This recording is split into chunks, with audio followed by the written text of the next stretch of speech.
In this video we're going to look at how we use chromatography to separate inks and how we record the RF value for those inks. So you can see here we've got a little picture showing a piece of chromatography paper, and it's got 3 samples, and these samples are all starting on this point here, which is the start line.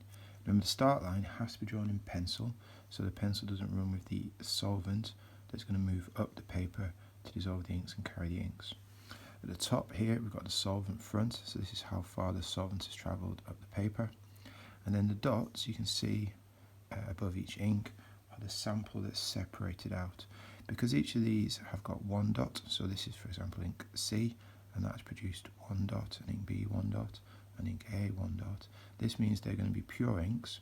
If this had produced a number of different colours, each dot represents a different coloured ink in that mixture. So 2 dots would mean it's a mixture of 2 different colours.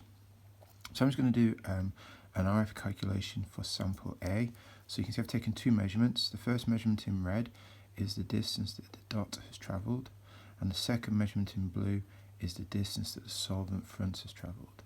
And what I'm going to do now is I'm going to use this equation here that says that the RF value is the distance moved by the ink, the red line, divided by the distance moved by the solvent, the blue line.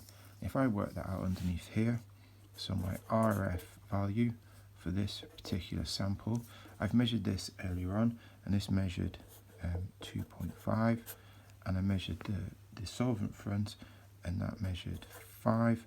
Divide those 2 out, and that's going to give me an answer of 0.5 as an RF value.